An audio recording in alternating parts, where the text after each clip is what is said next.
Namaste.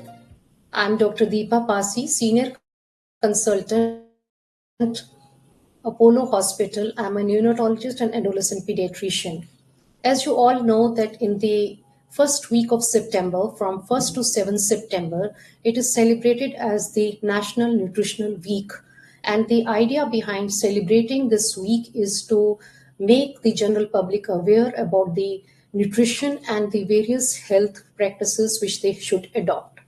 The theme of this year's 2023 Nutrition Week is Healthy Diet Going Affordable to All.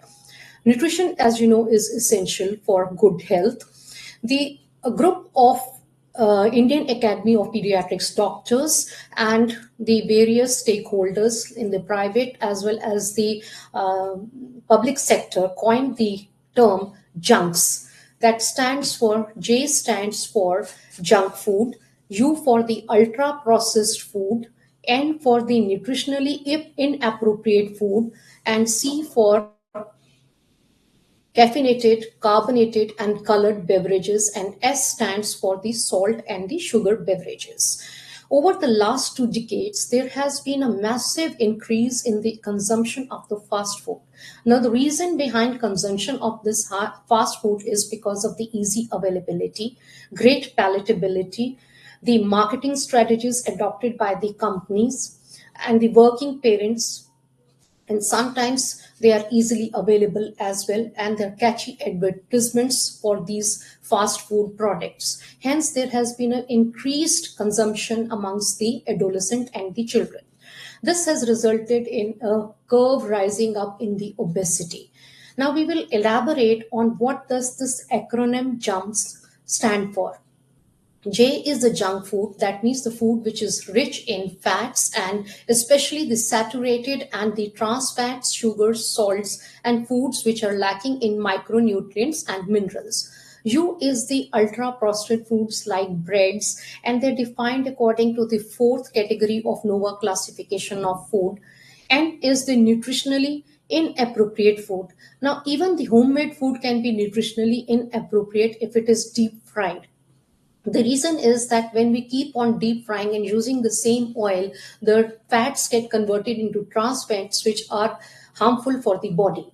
C stands for the caffeinated, colored, and carbonated beverages like colas, Pepsis, energy drinks. And S stands for the sugar sweetened beverages. That means the juices which come in packed form. Now, the side effects of the fast food is first and foremost is overweight, obesity, then cardiometabolic risk factors which increase in the total and the LDL cholesterol levels, high blood pressure, behavioral symptoms. It has been studied that the children who are hooked onto the fast food do develop inattention syndrome, and they become hyperactive as well. They also developed conduct and oppositional disorders. The other is because of the consumption of sugary fruits, they can lead to dental caries. Then, besides this, the effect of excessive calorie consumption, there can be weight gain, obesity, and leading on to metabolic syndrome. The energy drinks are a total no for the children and the adolescents. And you may ask me, what is the best hydrating agent? Well, water is the best hydrating agent for children and adolescents. You can substitute it with coconut water, lassi, chaach, soup.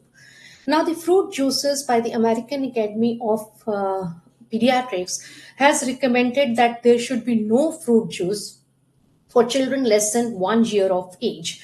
And the British Foundation has also recommended to the maximum of one portion, that is only 150 ml of juice per day. Now, what are the strategies we can do to reduce the consumption of the junk food in our children and adolescents? Well, charity begins at home. So it can be at the home level, at the school level, and at the community level. At the home level, we should stock our refrigerators with healthy food rather than with processed food, because all of them, you can very well imagine that the healthy food that which we cook every day, that gets rotten if it is kept outside for even a day or so. So you can imagine the amount of the preservatives and the amount of the salt and the sugar goes into bring the increase the shelf life of the processed food. So we should stock our refrigerators with healthy food, with more of salad, more of nutritious food rather than the processed food. So this is one thing. We should avoid the fried food and change the methodology. Either you can use it as a baking process, or for that matter grilled process, in which the natural juices are preserved and there are not excessive fats. So this is at home. You can also involve your children in making the menu of the weekly menu. So, and you can stick accordingly, because and one day you can keep it as a cheat day, but remember that the cheat sheet should not be a go let go day. Limited portions, so cut down on the portions. You cannot say this thing कि आप ये बिल्कुल नहीं खा सकते, but one day in a week you can definitely give them the leverage. Then at the school level, make sure that the canteens are stocked with good food rather than pizzas, pastas, noodles, burgers, samosa, patty. We should, as the school authorities should involve the peer group of the students, their parents and the teachers, to make a menu which is healthy to the students. Secondly, there should be no fast food counters within 2 kilometers of vicinity of the schools. Then at the community level, we should put a tab on the advertising agents who are hitting on to our young generation. And as you know, adolescents, their thinking brain is not very well developed. They are mostly emotionally charged. So they are experimental by nature. So they want to be, get the instant gratification. So that fast food provides to them. So we should be, our hand should be strict. The government policies should be strict towards the marketing agencies. Then the at the community level, we should also make our children savvy, in the sense that whenever they buy some pack from the market, we should teach them to read the constituents behind, that is the labeling of the pack. Say a packet of Lays, there's always written the number of the calories, the number of fats, the trans fats, and the other products which are used in the preservatives which are used in that particular packet. So if we make our children net savvy and make them media literate, understand that all these advertisements are meant for their marketing strategies, we should make them more educative. So we should impart proper information, education, and communicate nicely with our adolescent children. Thank you so much.